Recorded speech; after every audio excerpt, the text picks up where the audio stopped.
केदारनाथ में 4 दिन में पहुंचे 1 लाख भक्त। उमड़ा भक्तों का सैलाब, भर गया मंदिर परिसर। इन दिनों केदारनाथ यात्रा की शुरुआत हो चुकी है और ऐसे में लाखों भक्त केदारनाथ धाम का रुख कर रहे हैं। मंदिर परिसर में लगी लाइन बता रही है कि शिव भक्तों का तांता लगा हुआ है। केदारनाथ शिव भक्तों की आस्था का केंद्र माना जाता है और बेसब्री से भक्तों को इंतजार रहता है कि कब ये कपाट खुले।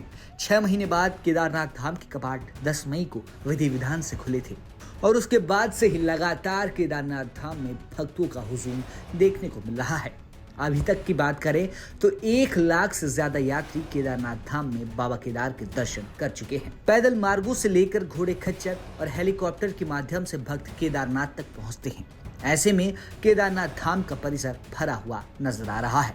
भक्तों का कहना है कि इस बार पिछली बार से ज्यादा भक्त आए हैं और इस बार सुविधाएं भी केदारनाथ में पिछली बार से बेहतर है। मेरा नाम करण है और मैं दिल्ली से आया हूँ और मैं पिछले 3 साल से आ रहा हूँ यहाँ पे। मैं सब पैदल यात्रा करता हूँ अपनी और पिछले बार से काफ़ी बेटर इस बार भी उन्होंने करवा रखा है यहाँ पे जिला प्रशासन ने इनके। पहले हम मंदिर के सामने से लगते थे जो भी लाइन वगैरह लगती थी, बट इस बार इन्होंने काफ़ी बढ़िया करा था प्रशासन ने। सारा कुछ बढ़िया आराम है, बारिश से होती रहे बात की जाए केदारनाथ की पैदल रास्ते की तो पैदल रास्ते में भक्तों का हुजूम उमड़ा हुआ है। लगातार अब केदारनाथ में भक्तों का हुजूम उमड़ता हुआ नजर आएगा। पैदल रास्तों से लेकर धाम तक भक्तों की मौजूदगी बता रही है कि शिव भक्त अपने आप में अनोखे क्यों होते हैं। अगले 6 महीनों तक केदारनाथ धाम के कपाट खुले रहेंगे। वहीं रुद्रप्रयाग के जिलाधिकारी ने बताया कि प्रशासन की ओर से किस तरह की व्यवस्थाएं की गई हैं और यात्री किस तरह से दर्शन कर रहे हैं।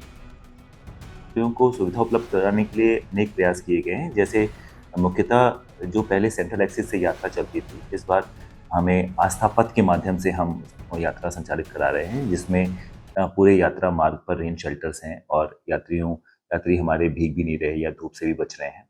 और उसी में ये प्लान ये भी किया गया है कि यात्रियों के लिए भंडारे की व्यवस्था रहे। कम से कम 5 से 6 भंडारे हमारे संचालित हो रहे हैं, उनके पानी पीने की व्यवस्था की जा रही है। साथ ही साथ में जो हमारे वहाँ पर हॉस्पिटल्स हैं उनको सुसज्जित किया गया है, उनको और बेटर किया गया है। इवन आस्था पथ पर भी एक हमारे मेडिकल फैसिलिटी को डेवलप किया गया है, जिससे अगर कोई क्यू में भी लगा है, उसको भी कुछ प्रॉब्लम हो रही है तो तुरंत उसको उपचार हम लोग कर सके।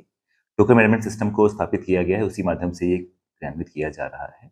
उसके अलावा हमारा सिरोबगढ़ से लेकर के सोनप्रयाग गौरीकुंड तक का जो रोड है, उसको जगह जगह जहाँ भी कहीं खराब था उस पूरे को ठीक किया गया है। पार्किंग की कैपेसिटी को और बढ़ाया गया है, कम से कम 500 की कैपेसिटी इस बार बढ़ाई गई है।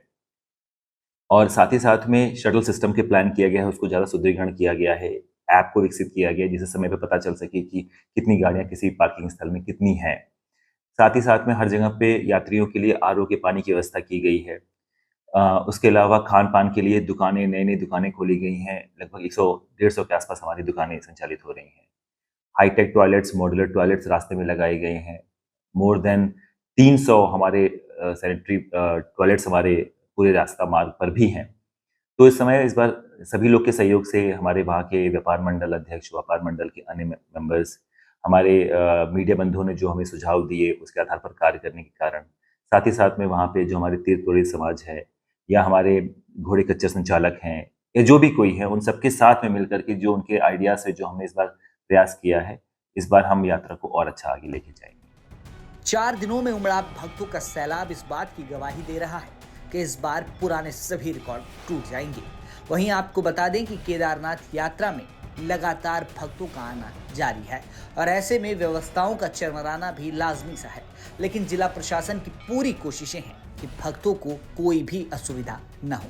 ऐसे में जिला प्रशासन और पुलिस प्रशासन की ओर से कई कोशिशें की जा रही हैं। रुद्रप्रयाग से प्रवीण सेमवाल के साथ रिपोर्ट उत्तराखंड तक।